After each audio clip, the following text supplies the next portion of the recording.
सर्व श्रोते हो, रामकृष्ण गोविंद. मी ब्रह्म आहे, अहम ब्रह्मास्मी हा अध्यात्मशास्त्रातील एक पायाभूत सिद्धांत आहे बरं का. मला त्याचा अनुभव घ्यायचा आहे, साक्षात्कार करून घ्यायचा आहे. त्यासाठी आपण भागवत दशमस्कंध अध्याय 87 यावर चिंतन करत आहोत.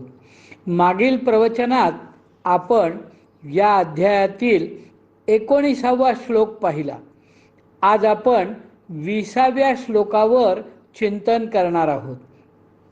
नेहमीच्या आपल्या पद्धतीप्रमाणे, अभ्यासाच्या रीतीप्रमाणे आपण श्लोकाचा प्रथम हिंदी अर्थ पाहू आणि नंतर मराठी अर्थ पाहून मग त्यावर चिंतन करू. 10:87:20 स्कंध 10 अध्याय 87 श्लोक 20 मी हिंदी अर्थ वाचतो. प्रभो, जीव जिन शरीरों में रहता है वे उसके कर्म के द्वारा निर्मित होते हैं और वास्तव में उन शरीरों के कार्य कारण रूप आवरणों से वह रहित है, क्योंकि वस्तुतः उन आवरणों की सत्ता ही नहीं है. परत वास्तु जीव जिन शरीरों में रहता है वे म्हणजे वे शरीर उसके कर्म के द्वारा निर्मित होते हैं और वास्तव में उन शरीरों के कार्य कारण रूप आवरणों से वह रहित है, क्योंकि वस्तुतः इन आवरणों की सत्ता ही नहीं है. तत्वज्ञानी पुरुष ऐसा कहते हैं कि समस्त शक्तियों को धारण करने वाले आपका ही वह स्वरूप है. स्वरूप होने के कारण न होने पर भी उसे अंश कहते हैं और निर्मित न होने पर भी निर्मित कहते हैं. इसी से बुद्धिमान पुरुष जीव के वास्तविक स्वरूप पर विचार करके परम विश्वास के साथ आपके चरण कमलों की उपासना करते हैं, क्योंकि आपके चरण ही समस्त वैदिक कर्मों के समर्पण स्थान और मोक्ष स्वरूप है. मोक्ष स्वरूप है. आता मी या श्लोकाचा मराठी अर्थ वाचतो. लक्ष द्या बरं का, लक्ष द्या. मी अगदी सावकाश वाचतोय. स्वतःच्या कर्माने निर्माण केलेल्या या शरीरात राहणारा कार्यकारण रहित असा जो जीवात्मा, तो सर्व शक्ती संपन्न अशा आपलेच स्वरूप आहे.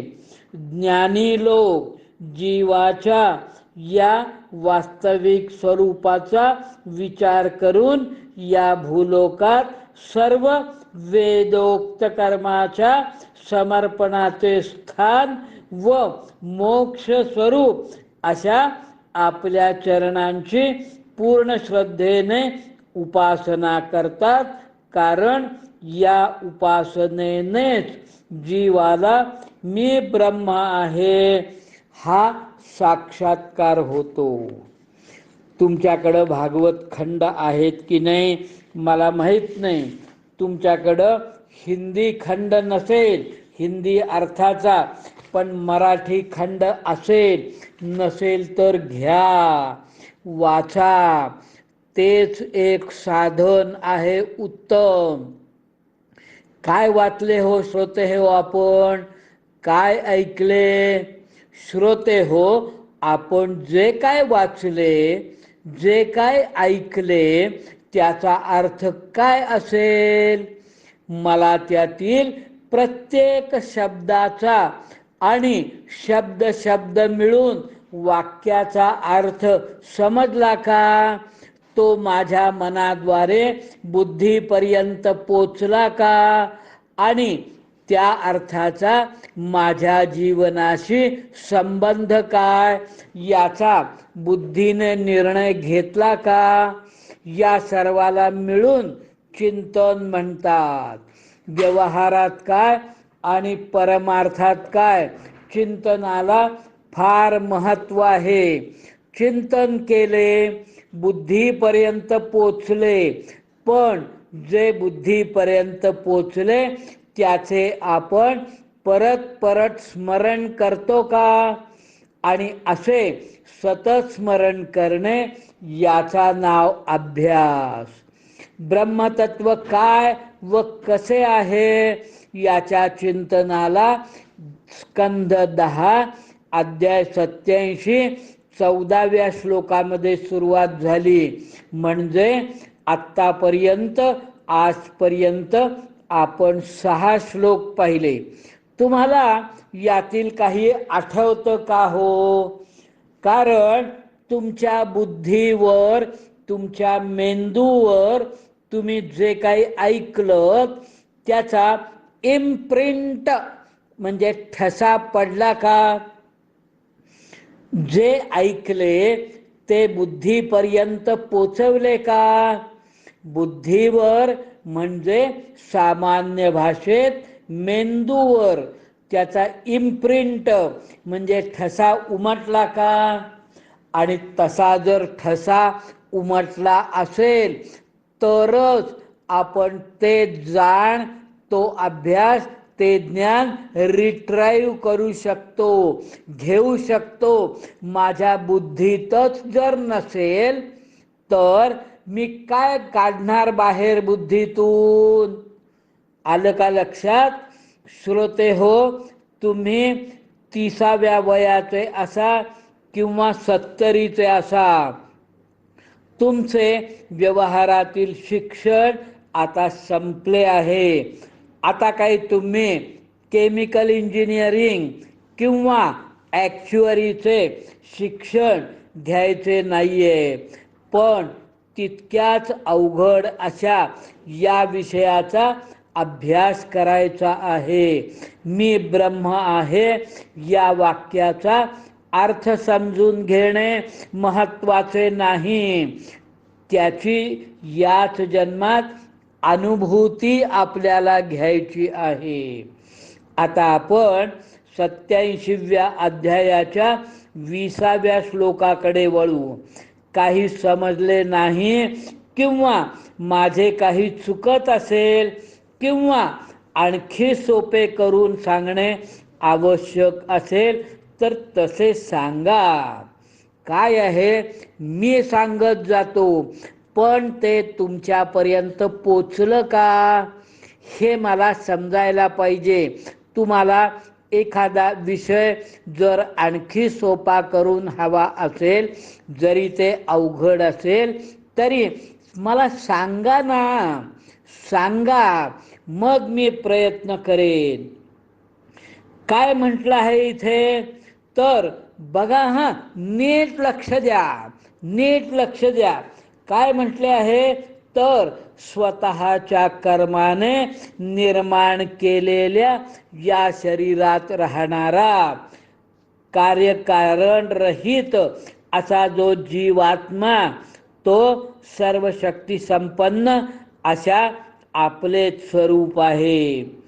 पहिला भाग काय या वाक्याचा तर आपण आपल्याच कर्माने विविध प्रकारच्या योनींचे देह आपल्यासाठी निर्माण करतो, आपणच करतो.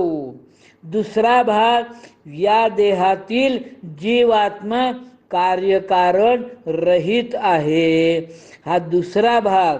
आणि तिसरा भाग म्हणजे तो जीवात्मा म्हणजेच सर्व शक्ती संपन्न ब्रह्मतत्व. जीवात्म्याला जे देहादी इंद्रियांचे आवरण आहे ना, त्याला सत्ताच नाही. त्वचा हे एक आवरण झालं, एक आवरण. त्या त्वचेला काही स्वतःची सत्ता आहे का हो? डोळे स्वतःला काही सत्ता आहे का? का ते दुसऱ्याच्या प्रेरणेने काम करतात? अथ केन प्रयुक्तयम, कुणाच्या प्रेरणेने डोळे, नाक, कान, तोंड, त्वचा काम करते? सत्ता आहे ती केवळ भगवंतांच्या सर्व शक्ती संपन्न, अचिंत्य, अविनाशी, अनाकलनीय स्वरूपाला आहे. इथे काय म्हटलंय बघा. मुद्दा महत्वाचा आहे. स्वतःच्या कर्माने निर्माण केलेल्या शरीरात, हा एक अत्यंत महत्वाचा मुद्दा आहे. मी आता तुम्हाला सोपं करून उदाहरणाने समजावून सांगतो. उदाहरण बाजूला ठेवा. उदाहरण गौण आहे, मुद्दा लक्षात घ्या जो महत्वाचा आहे. काय आहे हे समजून घेण्यासाठी तुम्ही एक काम करा. तुम्ही तुमचा एक उदाहरणार्थ बँक अकाउंट उघडा, सेविंग अकाउंट, किंवा तुम्ही डीमॅट अकाउंट उघडा. हे सगळं कल्पनेने करायचं आहे बरं का, कल्पना. आता काय करायचं? त्या खात्यात काय जमा करायचं, काय नावे टाकायचं ते तुम्हाला मी सांगतो. तुम्ही एखाद्याला गरजू भुकेल्याला अन्न दिले, त्याचे कर्मफळ तुम्हाला भोगावेच लागेल. ते कर्मफळ शिल्लक राहिलं तर या अकाउंटमध्ये जमा करा. एखाद्या चांगल्या संस्थेला तुम्ही देणगी दिली, ते कर्मफळ या खात्यात जमा करा. हॉस्पिटलमध्ये जाऊन तुम्ही रुग्णांची सेवा केली, ते कर्मफळ त्या खात्यात जमा करा. विष्णू सहस्त्रनाम 5 वेळा म्हटले, ते कर्मफळ त्या खात्यात जमा करा. एखाद्याला मनाने शिव्या दिल्या, मनाने बर का, तर ते सुद्धा कर्मच आहे आणि त्याचं फळ तुम्हाला भोगायला लागतं. ते कर्मफळ तुम्ही त्या खात्यात जमा करा. एखाद्या तुमच्या हाताखाली काम करणाऱ्या स्टाफचा कॉन्फिडेन्शियल रिपोर्ट तुम्ही जाणून बुजून खराब केलात, ते कर्मफळ त्या खात्यात जमा करा. एखाद्या लहान मुलाचे कौतुक केले, ते कर्मफळ त्या कर्मफलाच्या खात्यात जमा करा. आता तुम्ही पडून तुम्हाला फ्रॅक्चर झाले, हे तुमच्या पूर्वी केलेल्या कुठल्या तरी कर्माचे फळ भोगले. त्यामुळं मग काय करा? ते कर्मफळ त्या खात्यात नावे टाका, कमी करा. नोकरीत तुमची पगाररूप झालेली अधोगती, डिमोशन, हे तुमच्या कुठल्या तरी कर्माचे फळ तुम्ही भोगलेत. ते कर्म केव्हा केलं ते तुम्हाला माहीत नाही. त्या कर्माचं फळ त्या वेळेला खात्यात जमा झालं, आज त्याचं कर्मफळ तुम्ही भोगलं. ते कर्मफळ त्या खात्यात नावे टाका. मुद्दा लक्षात आला का? असे आपण जीवनभर सतत काहीतरी चांगले वाईट कर्म करत असतो. त्याचे कर्मफळ त्या खात्यात जमा करा. कल्पना करा, सतत काही कर्मफले भोगून संपवत असतो. ते कर्मफळ त्या खात्यात नावे टाका. कर्मफलाच्या या अकाउंटमध्ये सतत जमा होत असते, म्हणजे काहीतरी क्रेडिट एंट्रीज होत असतात. कर्मफलाच्या या अकाउंटमध्ये सतत नावे पडत असतात, म्हणजे डेबिट एंट्रीज होत असतात. तुमच्या सेव्हिंग अकाउंट प्रमाणेच प्रत्येक एंट्री त्यावेळी कर्मफल भोगण्याचा शिल्लकीचा बॅलन्स दिसतो. हे मी तुम्हाला सगळं संक्षिप्तात सांगितलं. हे सगळं जीवनभर प्रत्येक क्षणाला असं होत असतं. आता काय होते ते सांगतो. जन्मभर असे जमानावे जमानावे डेबिट क्रेडिट होत राहते. जन्मभर असे होत राहते. आता मरण समय येतो. त्या मरणाच्या क्षणाचे वेळी या कर्मफलाच्या खात्यात जो नेट बॅलन्स असेल, जी शिल्लक असेल, त्याची फळे मी केव्हा भोगणार? देह तर संपला आणि कर्मफलाचा बॅलन्स तर शिल्लक आहे. त्या कर्माची फळे मी केव्हा भोगणार? केव्हा भोगणार? देह तर संपला. याची दोन उत्तरे आहेत. दोन. समजा मरण समयी मी हा कर्मफल खात्यातील बॅलन्स शून्य केला तर? विचार करा, तुमच्या बँकेच्या खात्यात बॅलन्स शून्य झाला तर तुम्ही परत बँकेत जाल का? नाही जाणार. नाही जाणार. खात्यात शिल्लकच काही नाही. अहो, असा कर्मफलाचा बँक बॅलन्स शून्य होणे ही मोठी भाग्याची गोष्ट आहे. याचा अर्थ मला परत कोणत्याच जन्मात यावेच लागणार नाही. पुनर्जन्मच नाही. मी माझ्यासाठी कोणताच देह निर्माण करत नाही. असं घडू शकतं का हो? घडू शकतं का? गीतेत भगवंताने आश्वासन दिलेलं आहे. ज्ञानाग्ने सर्व कर्माणि भस्मसात कुरुते. जर या जन्मात त्या ब्रह्मतत्वाचा अनुभव आला तर सर्व कर्मफळे जळून भस्मसात होतात. गीता अध्याय 4 श्लोक 38चा अर्थ पहा. गीता 4:38. ज्याप्रमाणे पेटलेला अग्नी इंधनाची राख करतो, तसाच ज्ञानरूप अग्नी सर्व कर्मांची राख रांगोळी करतो. मी ब्रह्मतत्वाची अनुभूती घेण्यास का तळमळत आहे ते समजलं का? तुम्ही सुद्धा तसा प्रयत्न करा. हा माझा जो आग्रह आहे तो त्यासाठी. आणि ही ज्ञानप्राप्ती श्रोते हो, मी याच मनुष्य जन्मात करून घेऊ शकतो. कुत्रा, मांजर, कावळा, गाढव, हरिण, पाल इत्यादी इत्यादी कुठल्याही योनीतील देहामार्फत त्या माध्यमातून हे साधता येत नाही. सध्या आपण मनुष्य जन्मात आहोत आणि म्हणून भागवतात अन्यत्र म्हटले आहे की याची त्वरा करा. आता दुसरी बाजू. समजा मरणसमयी कर्मफळाच्या माझ्या खात्यात भरपूर शिल्लक आहे, तर मला अनेक योनीत परत परत जन्म घ्यावा लागतो. हे सर्व मी आत्तापर्यंत जे सांगितलं ना, ते काही माझ्या मनचं नाही.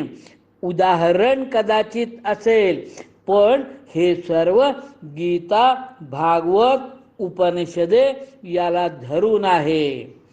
आता समजले का की आपण स्वतःच्या कर्माने आपले पुढील अनेक जन्मातील शरीर या जन्मात निर्माण करतो. या क्षणाला आपण करत आहोत. पुढे काय म्हटले आहे की या शरीरात, या देहात जो जीवात्मा आहे ना, तो कार्यकारण रहित आहे. कॉज अँड इफेक्ट या परंपरेच्या परे आहे. स्कंद 10 अध्याय 87 श्लोक 1 यावर चिंतन करताना आपण कार्यकारण किंवा कॉज आणि इफेक्ट याचा विचार विस्तारानं केला आहे. कारण 87व्या अध्यायाची सुरुवातच मुळी तशा वाक्याने झाली आहे. काय म्हटले आहे तर ब्रह्म हे कार्यकारणाच्या सर्वथैव पलीकडे आहे. या ब्रह्मांडातील प्रत्येक वस्तू कशाला तरी कारण आहे आणि कशाचे तरी कार्य आहे. लोणी याचं कारण काय? दही. दह्याचं कार्य लोणी आणि लोण्याचं कार्य काय? तूप. दह्याचं कारण, लोण्याचं कारण दही आणि लोण्याचं कार्य तूप. समजलं का? सर्व ब्रह्मांड या परंपरेत आहे. ब्रह्मतत्व मात्र याला अपवाद आहे. ते ब्रह्मतत्व का जाणायचे हे लक्षात आले? कारण ते ब्रह्म मी आहे. अहम ब्रह्मास्मी. मला त्याचा याच जन्मात साक्षात्कार करून घ्यायचा आहे. या श्लोकात पुढे काय म्हटले आहे पहा. ज्ञानी लोक जीवाच्या या वास्तविक स्वरूपाचा विचार करून या भूलोकात सर्व वेदोक्त कर्माच्या समर्पणाचे स्थान व मोक्षरूप अशा आपल्या चरणांची पूर्ण श्रद्धेने उपासना करतात. कारण या उपासनेनेच जीवाला मीच ब्रह्म आहे हा साक्षात्कार होतो. उपासना महत्वाचं काय सांगितलंय? उपासना करा. श्रोते हो, सध्या काळात वेदोक्त कर्मे आपण करू शकत नाही. उपासनाच करणे आपल्याला शक्य आहे. भागवत महात्म्य काढा. काय म्हटले आहे? यत् फलम नास्ति तपसा न योगेन समाधिना तत्फलम लभते सम्यक कलौ केशव कीर्तनात. भागवत महात्म्य अध्याय 1 श्लोक 68. जे फळ तपस्या, योग साधना आणि समाधीपासून मिळत नाही, तेच फळ कलियुगात श्रीहरी कीर्तनाने चांगल्या प्रकारे प्राप्त होते. म्हणून अहम ब्रह्मास्मी, मी ब्रह्म आहे याचा साक्षात्कार हवा असेल तर उपासना हाच सर्वोत्कृष्ट आणि सोपा इलाज आहे. आणि विष्णू सहस्रनाम पठणासारखी अन्य उपासना नाही. विष्णू सहस्रनामाच्या फलश्रुतीत म्हटले आहे, इमं स्तवमधीयान श्रद्धा भक्ती समन्वितः युज्येतात्मसुख शांती श्रीधृती स्मृती कीर्तिभिः. या नामसहस्राचा जो श्रद्धेने आणि भक्तिभावाने पाठ करतो त्याला आत्मसुख, तितिक्षा, श्री, धृती, स्मृती आणि कीर्ती यांचा लाभ होतो. श्रोते हो, नामस्मरणाचे पठण श्रद्धा भक्ती समन्वितः अशा अंतःकरणाने हवे. नाहीतर आपल्या मोबाईलवर सतत विष्णू सहस्रनाम चालूच असते. त्यानं काय होईल? मोबाईलला मुक्ती मिळेल, आपल्याला नाही.